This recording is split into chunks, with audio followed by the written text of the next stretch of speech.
Hello friends, welcome to the TN bankers YouTube channel. நம்ம சேனலில் மெயின்ஸ்க்கான content and strategies ரெகுலராக கொடுத்துட்ருக்கோம். சேனலில் சப்ஸ்கிரைப் இல்லைனா சப்ஸ்கிரைப் பண்ணிக்கோங்க. பக்கத்தில் இருக்கிற பெல் ஐக்கனை ப்ரெஸ் பண்ணிக்கோங்க. இந்த வீடியோக்கு லைக் பண்ணிக்கோங்க. வாங்க வீடியோக்குள்ளே போகலாம்.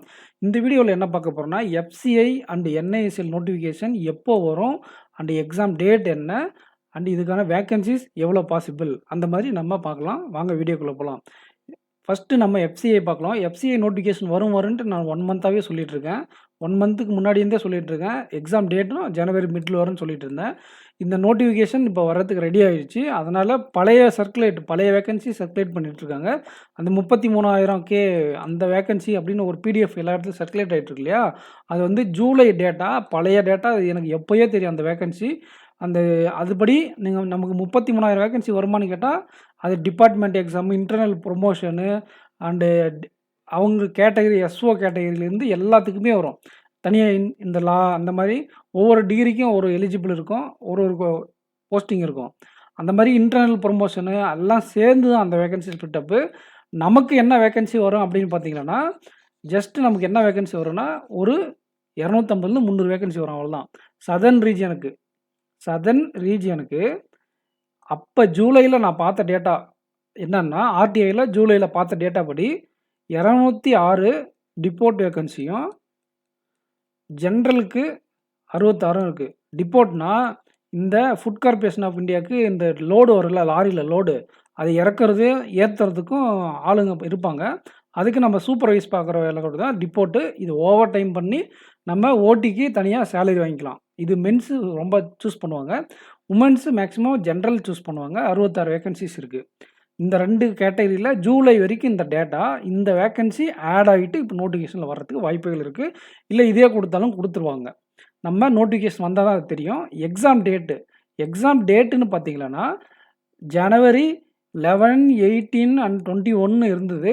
இந்த ஜனவரி 11 இப்போ கேன்சல்னு நினைக்கிறேன். ஜனவரி 18 அண்ட் 21 இதுக்கான எக்ஸாம் டேட்டா புக் ஆகிருக்கு. அயன் டிஜிட்டல் ஜோனில் வாய்ப்புகள் இருக்குது. இந்த எக்ஸாமில் இந்த டேட்டில் இந்த எக்ஸாம் கண்டக்ட் பண்ணுறதுக்கு ஜனவரி 18, 21. இதுக்கான மெயின்ஸ் எப்போ நடக்கும் அப்படின்னு பார்த்தீங்கன்னா, நமக்கு மார்ச் மிடில் நடக்கும். மார்ச் 15 இதுக்கான மெயின்ஸ் இருக்குது. எஃப்சிஐ எக்ஸாமுக்கான மெயின்ஸ் மார்ச் 15 அண்டு ப்ரிலிம்ஸு ஜனவரி 18, 21 அந்த மாதிரி டேட்டில் நடக்க வாய்ப்பு இருக்குது. Middle prelims, March middle mains. 2 மாதம் கேப் இருக்குது. நல்லா சூப்பராக படிக்கலாம்.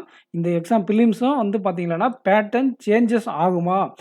நான் ஏன் இவ்வளோ நாள் இந்த டேட்டாவை தெரிஞ்சு நான் வீடியோ போடல, எக்ஸாம் இந்த மாதிரி வெப்சைட் நோட்டிஃபிகேஷன் வரும்னு மட்டும் சொல்லிட்டு டேட்டா ஏன் கொடுக்கல அப்படின்னா, இந்த டேட்டாலாம் எனக்கு எப்போயே தெரியும். ஏன் கொடுக்காமல் வச்சுருந்தோன்னா, எக்ஸாம் பேட்டர்னில் சேஞ்சஸ் இருக்கும். நோட்டிஃபிகேஷன் வந்து நம்ம பேட்டர்ன் சேஞ்ச் பண்ணிவிட்டு நம்ம அது ரிவீல் பண்ணலாம். சும்மா உங்களுக்கு ஆசையை கிளப்பிவிடுவேனா அப்படின்ட்டு அமைதியாக இருந்தேன். பட் எல்லா இடத்துலையும் இந்த 33,000 வேக்கன்சி எஃப்சி நோட்டிஃபிகேஷன் வந்துருச்சுன்னு சொல்லும்போது தான் நான் இதை ரிவீல் பண்ண வேண்டிய சூழ்நிலைக்கு வந்துட்டேன். ஸோ இதுக்கு வேக்கன்சிஸ் நான் 33,000 வேக்கன்சிஸ் இருக்கிறதுனால ரொம்ப வேக்கன்சிலாம் இல்லை. ஓரளவுக்கு மாடரேட்டான வேக்கன்சி, ஒரு கிளர்க் வேக்கன்சியில் எவ்வளோ நம்ம ஃபேஸ் பண்ணுவோம் அந்த மாதிரி ஒரு வேக்கன்சிஸ் வர வாய்ப்பு இருக்குது.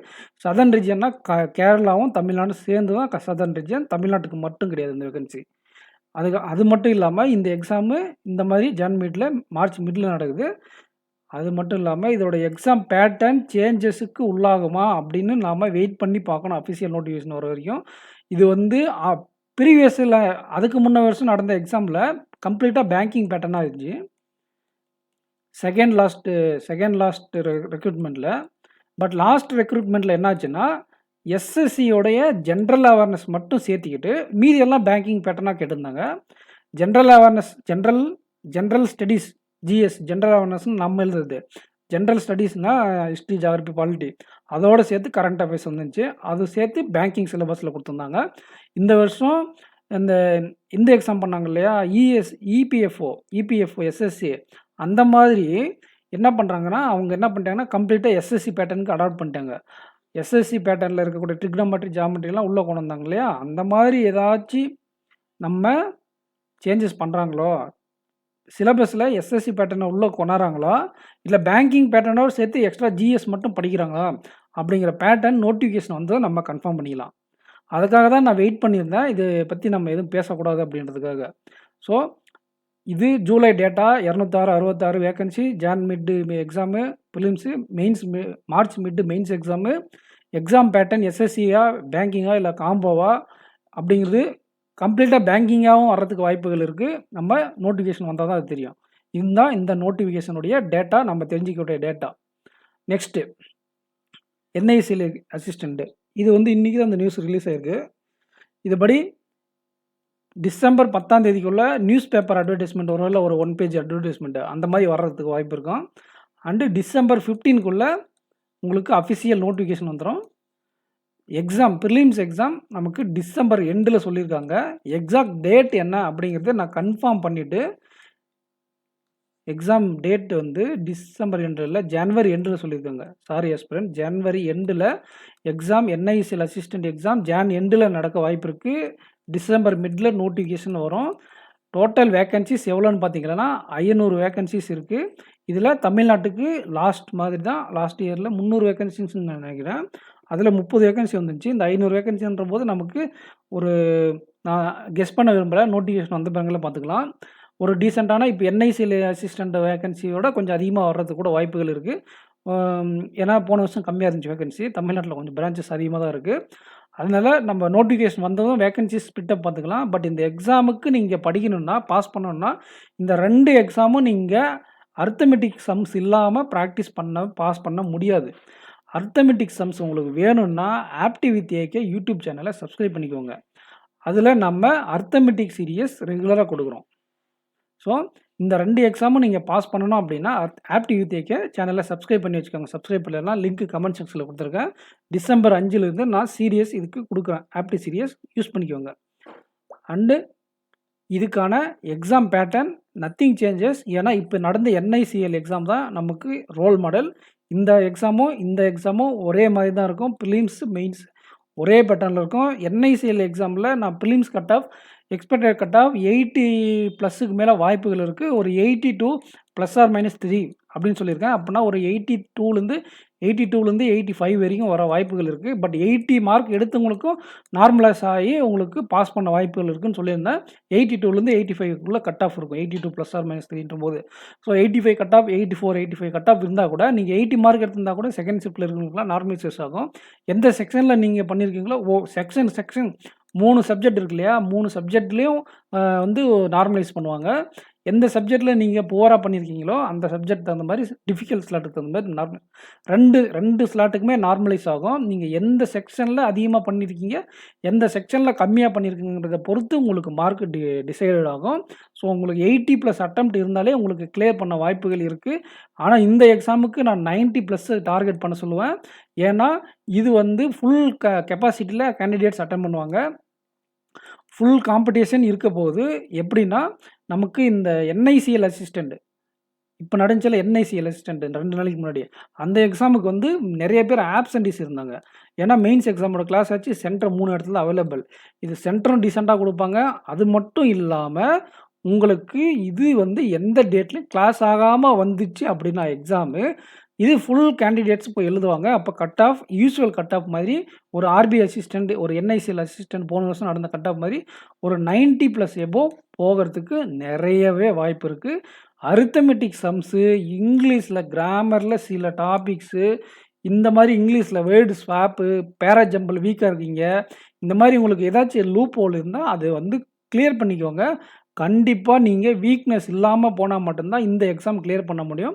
எஃப்சிஐ எக்ஸாமுக்கு கூட கொஞ்சம் வாய்ப்புகள் அதிகமா இருக்கு. Double digit vacancy, triple digit vacancy அப்படிங்கிறதுனால, இது டபுள் டிஜிட் வேக்கன்சி என்ஐசிஎல் எக்ஸாமுக்கு கண்டிப்பா நீங்க அரித்மெடிக் சம்மோ, இங்கிலீஷ்ல ஒரு டீசென்ட்டான மார்க்கும் எடுத்தா மட்டும் தான் நீங்க பாஸ் பண்ண முடியும். ரீசனிங்க்கு பிரச்சனை இல்ல. நெறைய பேர் ஸ்ட்ராங்கா இருப்பீங்க. 35 அவுட் ஆஃப் 35 பிராக்டிஸ் பண்ணா போட்டுறலாம். ஆனா ஆப்டிட்யூடையும், இங்கிலீஷையும் நீங்க இம்ப்ரூவ் பண்ணுங்க. உங்களுக்கு புடிச்ச சேனல், புடிச்ச ஸ்டாஃப்ப சூஸ் பண்ணிக்கோங்க. நான் ஆப்டிவ் வித் ஏகேல இதுக்கு 2த்துக்கும் குடுக்குறேன். நீங்க உங்களுக்கு என்னுடைய வீடியோஸ் பிடிக்கலன்னா கூட பரவால்ல. நீங்க உங்களுக்கு யார் பிடிச்சிருக்காங்களோ அந்த ஸ்டாஃப் வீடியோவ ஃபாலோ பண்ணி கான்செப்ட்ஸ நீங்க ஸ்ட்ராங் பண்ணிக்கோங்க. இந்த எக்ஸாம் கிளியர் பண்ணலாம்.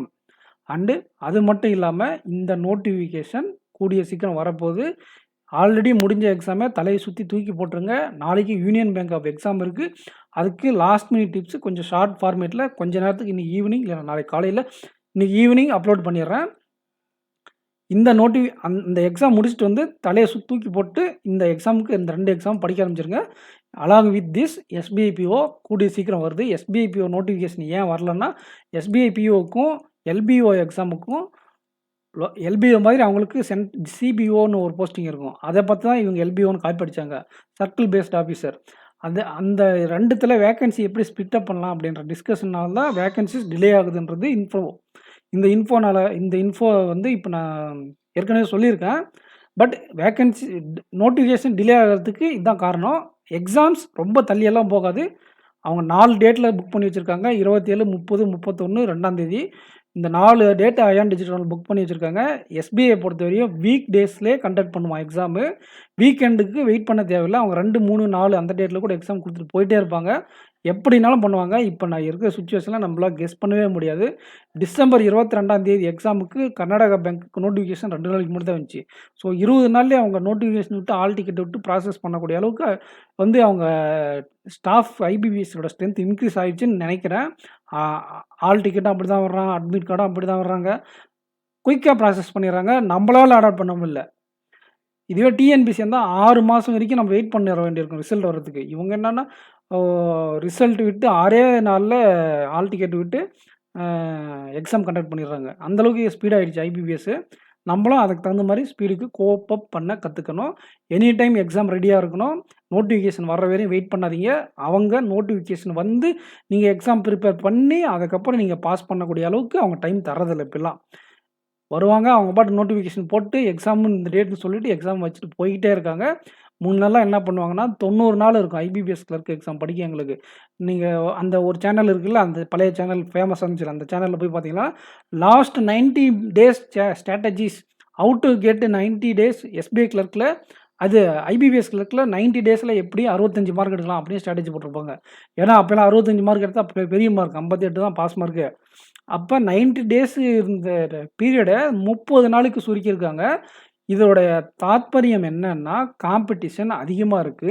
நீங்க படிச்சா என்ன? படிக்காட்டி எங்களுக்கு என்ன? நாங்க இந்த டேட்ல ரெக்ரூட்மெண்ட் பண்ணுவோம். நீங்க எக்ஸாம் ரெடியா இருக்கணும். எக்ஸாம் நடக்கும். நீங்க படிச்சிருந்தீங்கன்னா, எக்ஸாம் வந்து எழுதுங்க. இல்லன்னா அமைதியா வீட்ல உட்காந்துட்டு இருங்க. உட்காந்து மிச்சர் சாப்பிட்டு வீட்ல இருங்க. அப்படின்றது தான் ஐபிபிஎஸ் நமக்கு சொல்லக்கூடிய மெசேஜ். அதனால நீங்க நோட்டிஃபிகேஷன் வர்ற வரையும் வெயிட் பண்ணி இருந்துட்டு நீங்க எக்ஸாம் ஸ்டார்ட் பண்ணீங்கன்னா, நீங்க எக்ஸாம்க்கு அப்ளை பண்ணாதீங்க. தயவு செஞ்சு அப்படியே வீட்லயே உட்காந்துக்கோங்க. வேற எக்ஸாம் வேற ஃபீல்டுக்கு போயிருங்க. நோட்டிஃபிகேஷன எதுவே பார்க்காதீங்க. இப்ப ஏன் இந்த நோட்டிஃபிகேஷன் எஃப்சி நோட்டிஃபிகேஷன் வரும். படிங்க. எக்ஸாம்ல டச்ல இருங்க. நீங்க பிஓ எக்ஸாம் ஒழுங்கா பண்ணல. எஸ்பிஐ பிஓ நோட்டிஃபிகேஷன் வருது. எஃப்சிஐ நோட்டிஃபிகேஷன் வருது. ஏன் சொல்லிக்கிட்டே இருக்கோம்? ஏன் சொல்லிட்டே இருக்கோம்னா, உங்களுக்கு வந்து எக்ஸாம் அந்த டச் விடக்கூடாது. டச் விட்டுட்டு திருப்பி அந்த ஸ்பீட பிக்கப் பண்ணி, கரண்ட் அஃபேர்ஸ பிக்கப் பண்ணி, திரும்பவும் 1 வருஷம், 2 வருஷம் எக்ஸ்டெண்ட் ஆயிட்டு இந்த மாரி எனக்கே நடந்திருக்கு நெறையா. அந்த மாரி நீங்களும் நடந்துக்க கூடாது. உங்களுக்கு அது மாரி நடக்கக்கூடாதுன்றதுக்கோசரம் வார்னிங் தான் இது. என்ஐசிஎல் அசிஸ்டன்ட்டும் இப்ப இந்த நோட்டிஃபிகேஷன் டிசம்பர் 15 சொன்னேனா, இப்ப என்ன ஆகுது? டிசம்பர் 4 தான் ஆகுது. டிசம்பர் 3 தான் ஆகுது.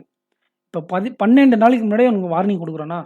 எஃப்சிஏ நோட்டிஃபிகேஷன் வரும்னு நான் 1 மந்த் 1.5 மந்த்துக்கு 45 நாளைக்கு முன்னாடியே சொல்லிட்டேனா? இப்ப இந்த எக்ஸாமுக்கெல்லாம் டார்கெட் பண்ணக்கூடிய ஆஸ்பிரண்ட்ஸ் இந்த எக்ஸாமுக்கான ஸ்ட்ரென்த்த நீங்க எந்த இடத்துல வீக்கா இருக்கு இது நெறைய பேருக்கு ட்ரீம் ஆஸ்பிரண்ட்ஸ். நீங்க வந்து ஒரு சில பேருக்கு தெரியாது இதெல்லாம். எனக்கெல்லாம் இதெல்லாம் ஓரளவுக்கு நல்லா பிடிக்கும் இந்த ஜாப். இந்த மாரி ஜாப்பெல்லாம். நல்லா வீக்கெண்ட் சனி, ஞாயிறு லீவு. Saturday, Sunday leave. 5 மணி ஆனா வீட்டுக்கு வந்துரலாம். டார்கெட் பிரஷர் கொஞ்சம் கம்மியா தான் இருக்கும். இன்சூரன்ஸ் கம்பெனியாவே இருந்தாலும் டார்கெட் பிரஷர் கம்மி. இந்த எஃப்சிஐ எக்ஸாம்லாம் வொர்க்கு கம்மி தான். வொர்க் லோடு கம்மி தான். அங்க உட்காந்துட்டு இருக்கணும். அந்த லோட் பண்றது வரைக்கும் எக்ஸ்ட்ரா டியூட்டி ஓடி பண்ணணும். ஓடி பண்ணாலும் நீங்க சும்மா தான் உட்காந்துட்டு இருப்பீங்க. அவங்க வேலை செய்வாங்க. நீங்க உட்காந்து பார்த்துட்டு இருப்பீங்க. அவ்வளோதான். லோடு இறக்குவாங்க, லோடு ஏத்துவாங்க. அது நீங்க உட்காந்து பார்த்துட்டு இருப்பீங்க. அதான் டிப்போட்டோட வேலை. இதுவே நீங்க ஜென்ரலா இருந்தா ஒரு கம்ப்யூட்டர் டெஸ்க்டாப் வேலை 5 மணி ஆனா வீட்டுக்கு போயிடலாம். இது வந்து கொஞ்சம் ஒரு சில நாள்ல வண்டி லோட் ஆயிடுச்சுன்னா ஓவர் டைம் பார்க்க சொல்லுவாங்க. ஓவர் டைம் பார்த்துட்டு உங்களுக்கு ரூ. 500 ரூ. 1000 சம்பளம் குடுத்துருவாங்க. ஓவர் டைம் பார்க்குற அளவுக்கு சம்பளம் குடுத்துருவாங்க. நம்ம எக்ஸ்பெக்டட் சேலரிய விட கொஞ்சம் எக்ஸ்ட்ரா சேலரி இன்சென்டிவ் மாதிரி இந்த டிப்போட்டுக்கு வரும். அது மென்ஸ் சூஸ் பண்ணுவாங்க. வுமென்ஸ் வந்து ஜெனரல் கேட்டகரி சூஸ் பண்ணுவாங்க. இப்படி இது வந்து நெறைய பேருக்கு ட்ரீமா இருக்கக்கூடிய ஜாப் இது. நான் வந்து 1 மந்த் முன்னாடி, 2 மந்த் முன்னாடி இன்ஃபார்ம் பண்றேன்ல. இத வச்சு நீங்க இப்ப என்ஐசிஎல் அசிஸ்டன்ட்க்கு உங்களுக்கு அரித்மெடிக் வரலையா? இங்கிலீஷ் வரலையா? இப்ப இருந்தே நீங்க வொர்க் அவுட் பண்ணிக்கலாம். இம்ப்ரூவ் பண்ணிடலாம். நோட்டிஃபிகேஷன் வந்து நீங்க அந்த எக்ஸாம் மார்க் டெஸ்ட் பிராக்டிஸ் பண்ணிட்டு போய் எக்ஸாம் எழுதுறதுக்கு மட்டும் தான் உங்களுக்கு டைம் இருக்குமே தவிர, புதுசா கத்துக்க எந்த ஒரு டைமும் இருக்காது. அதனால தான் இப்பயே வார்னிங் குடுக்குறேன். படிங்க, படிங்க, படிங்க, படிங்கன்னு. ஸோ, ரொம்ப நேரம் பேச விரும்பல. ஆல்ரெடி ரொம்ப நேரம் பேசியாச்சு. நோட்டிஃபிகேஷன் வரப்போகுது. இப்ப இருந்தே படிக்க ஆரம்பிச்சுருங்க. டேட்டு ஸ்டார்ட்டிங்கில சொல்லிட்டேன். திரும்ப சொல்ல விரும்பல. போர் அடிச்சிரும் ஆஸ்பிரண்ட்ஸ்க்கு. சீனியர் ஆஸ்பிரண்ட்ஸ் எல்லாம் திட்ட ஆரம்பிச்சுருவாங்க அப்புறம். ஸோ ஆஸ்பிரண்ட்ஸ் இந்த வீடியோ பிடிச்சிருந்தா லைக் பண்ணுங்க. உங்க ஃப்ரெண்ட்ஸுக்கு ஷேர் பண்ணுங்க. 4K ரீச் ஆனா எஸ்பிஐ கிளர்க் நோட்டிஃபிகேஷன் வருது இல்லையா? எஸ்பிஐ கிளர்க் இன்னும் 4, 5 மாசத்துக்கு அதுக்கப்புறம் நடக்கக்கூடிய மெயின்ஸ் எக்ஸாமுக்கு இப்பவே ப்ரிப்பரேஷன் சீரிஸ் ஃபாலோ பண்றேன். ரெகுலரா யாரு என்னுடைய அந்த எஸ்பிஐ கிளர்க் சீரிஸ ஃபாலோ பண்றாங்களோ, அவங்க எக்ஸாமுக்கு காம்படிஷன்ல இருப்பாங்க. நீங்க நோட்டிஃபிகேஷன் வர வரையும் வெயிட் பண்ணி மிச்சர் சாப்பிட்டு உட்காந்துட்டு இருங்க. வெயிட் பண்ணுங்க. நீங்க மிச்சர் சாப்பிட்டு இருங்க. இவங்க வந்து இம்ப்ரூவ் ஆவாங்க. எஸ்பிஐ கிளர்க் என்னுடைய சீரிஸ் தான் என்னுடைய வீடியோ பார்க்கணும்னு அவசியம் இல்ல. எஸ்பிஐ கிளர்க் வருது அப்படின்னு சொல்லிட்டு இப்ப இருந்தே ப்ரிப்பேர் பண்றாங்க இல்லையா? 4 மாசம், 5 மாசத்துக்கு முன்னாடி இருந்தே அவங்க இம்ப்ரூவ் பண்ணிப்பாங்க. அப்ப அவங்களோட நீங்க சீனியராவே இருந்தாலே அவங்க ஜூனியரா இருப்பாங்க. உங்கள வந்து ஓவர்டேக் பண்ணிட்டு போவாங்க. என்னடா இது! இப்போ வந்து 6 மாசத்துல அவன் நம்மளோட பீட் பண்ணிட்டு போயிட்டான் அப்படின்னு உங்களுக்கு தோணும். ஏன்னா நீங்க மிச்சர் சாப்பிட்டுருக்கீங்க. எக்ஸாம் வருது. நோட்டிஃபிகேஷன் வர வரையும் வெயிட் பண்ணக்கூடாதுன்னு நீங்க சீனியர் ஆஸ்பிரண்ட்ஸ்க்கு உங்களுக்கு தெரியும். உங்களுக்கு நான் அட்வைஸ் பண்ணக்கூடிய சூழ்நிலையே இல்ல. ஏன்னா உங்களுக்கு எல்லாமே தெரியும். இந்த அட்வைஸ்லாம் பிகினர்ஸ்க்கு தான் நான் குடுக்குறேன். அந்த பிகினர்ஸ் என்ன பண்ணுவாங்க, கண்ண மூடிக்கிட்டு ஒரு கைடு என்ன சொல்றாங்களோ அத ஃபாலோ பண்ணிட்டு அவங்க பாஸ் பண்ணிட்டு போயிடுறாங்க. நம்ம சீனியர் ஆஸ்பிரண்ட்ஸ் என்ன பண்ண போறோம், மிஸ்டேக் பண்றோம்னா, நமக்கு தெரியாதது என்ன இருக்கு? வரும் நோட்டிஃபிகேஷனு 10 நாளைக்கு முன்னாடி எக்ஸாம் படிச்சுக்கலாம். அப்படியே தூக்கி சாப்பிட்டு போயிட்டாங்க. ஐபிபிஎஸ் கிளர்க்ல பார்த்தீங்கல்ல, ஜூனியர்ஸ் பெர்ஃபார்மன்ஸ பார்த்தீங்கல்ல, தெறிக்க விட்டாங்க ஜூனியர்ஸ். அப்படியே அடிச்சு நொறுக்கிட்டாங்க ஜூனியர்ஸ் ஐபிபிஎஸ் கிளர்க் மெயின்ஸ்ல. ஸோ மெயின்ஸுக்கு கைடன்ஸ் ப்ராப்பரா இப்ப நெறைய இடத்துல கிடைக்க ஆரம்பிச்சுருச்சு. நம்ம சேனல்ல மெயின்ஸ் கைடன்ஸ் இப்ப பிகினர்ஸுக்கு கோசரம் தான் நான் குடுத்துட்டு இருக்கேன். உங்களுக்கு எதிரா தான் நான் அவங்கள தூண்டி விட்டுட்டு இருக்கேன். பிகினர்ஸ உங்களுக்கு சீனியர்ஸுக்கு எதிராக பிகினர்ஸுக்கு நான் வந்து உங்கள தூண்டி விட்டுருக்கேன். ஸோ நீங்க மிச்சர் சாப்பிட்டு இருந்தீங்கன்னா, அப்படியே மிச்சர் சாப்பிட்டு உட்காந்துட்டு இருங்க. அவங்க படிச்சு இம்ப்ரூவ் ஆயிட்டு போயிருவாங்க. நான் உங்கள வந்து திட்டுறேன்னு நெனைக்காதீங்க. உங்கள திட்டுற அளவுக்கு எனக்கு தகுதி கிடையாது. என்னை பெ டெ டெமா என்னை பத்தி பேசுறதுக்கு உங்களுக்கு எந்த ஒரு இதுவும் கிடையாது. ரைட்ஸும் கிடையாது. பட் ஆனா, நீங்க பண்ணக்கூடிய மிஸ்டேக்ஸ நான் சுட்டிக்காட்டுறேன். ஆஸ் எ சீனியர் ஆஸ்பிரண்டா நான் என்ன மிஸ்டேக் பண்ணேன்னா, மேக்ஸிமம் சீனியர் ஆஸ்பிரண்ட்ஸ் அந்த மிஸ்டேக் பண்ணுவீங்க. நோட்டிஃபிகேஷன் வர வரையும் வெயிட் பண்ணுவாங்க தெரியுமா? அந்த ஆஸ்பிரண்ட்ஸ் தான் நான் சொல்றேன். ஸோ நீங்க வெயிட் பண்ணாதீங்க. ஜூனியர் ஆஸ்பிரண்ட்ஸ்க்கு நான் முதல் கொண்டு நெறைய பேட்சஸு, நெறைய ட்ரெய்னிங் மெத்தட்ஸு, நெறைய கோச்சிங் சென்டர்ஸு ரன் பண்ணிட்டுருக்காங்க. நம்மள அவங்க ஓவர்டேக் பண்ணிட்டு போயிட்டுருக்காங்கன்ற எண்ணம் உங்களுக்கு இருக்கணும். ஸோ தயவு செஞ்சு சீனியர் ஆஸ்பிரண்ட்ஸும் முழிச்சுக்கோங்க. ஜூனியர் ஆஸ்பிரண்ட்ஸ் நீங்க நம்மளுடைய 4 மாசத்துக்கு முன்னாடி 4லேருந்து 5 மாசத்துக்கு முன்னாடியே மெயின்ஸுக்கு ப்ரிப்பேர் பண்ண ஆரம்பிச்சுருங்க. அவங்க 5 வருஷமா படிச்சத நீங்க இந்த 4 வருஷத்துல படிக்கணும். அதையும் நீங்க கன்சிடர் பண்ணிக்கணும். அவங்க ஒண்ணும் டம்மி பீஸ் கிடையாது. சீனியர் ஆஸ்பிரண்ட்ஸ் ஒண்ணும் டம்மி பீஸ் கிடையாது. அவங்கலாம் பயங்கரமா ஒரு 3 வருஷம் மேல எக்ஸாம் எழுதியிருந்தாங்கன்னு வச்சுக்கங்களேன், இந்த எக்ஸாமுக்கு இந்த கொஸ்டின் வரும், இந்த லெவலு, இந்த கொஸ்டின் இத பிக் பண்ணணும், எல்லாம் கரைச்சு குடிச்சு வச்சிருப்பாங்க. அவங்களுக்கு அந்த டைம் போதும் தான். ஆனா, அவங்கள நீங்க ஓவர்டேக் பண்ணணும்னா, அந்த 4 மாசம் ஒர்க் பண்ணா நீங்க ஓவர்டேக் பண்ணிடலாம். ஏன்னா, அவங்க அந்த அசால்ட்டா இருப்பாங்க இல்லையா? 100 ஆஸ்பிரண்ட் சீனியர் ஆஸ்பிரண்ட் இருக்காங்கன்னா, ஒரு 20, 30 ஆஸ்பிரண்ட் தான் சீரியஸா படிப்பாங்க. மீதி எல்லாம் அசால்ட்டா தான் மிச்சர் சாப்பிட்டு தான் இருப்பாங்க. அப்படி மிச்சர் சாப்பிடுற ஆஸ்பிரண்ட்ட அடிச்சு தூக்கிருங்க நீங்க. சீரியஸா இருக்கிற ஆஸ்பிரண்ட்டுக்கு அவங்களுக்கு ரெஸ்பெக்ட் குடுத்து தான் ஆகணும். அவங்களுக்கு நம்மளால ஒண்ணும் பண்ண முடியாது. அவங்க போயிட்டும் நீங்க ஜூனியரா இருந்தீங்கன்னா, கண்டிப்பா 4 மாசம், 5 மாசம் ஒர்க் அவுட் பண்ணா, எந்த ஒரு எக்ஸாம் மெயின்ஸும் அடிச்சு தூக்கிடலாம். இப்போ நீங்க ஒழுங்கா பண்ணாத எக்ஸாம பத்தி நீங்க ஃபீலே பண்ணாதீங்க. ஸோ ரொம்ப நேரம் பேசிட்டேன். வீடியோ முடிச்சுக்கலாம். இந்த வீடியோக்கு லைக் பண்ணிக்கோங்க. உங்க ஃப்ரெண்ட்ஸுக்கு ஷேர் பண்ணிக்கோங்க. 4K சப்ஸ்கிரைப் வந்ததும் நம்ம கிளாஸ் ஸ்டார்ட் பண்ணிடலாம். So thank you aspirants. Thank you.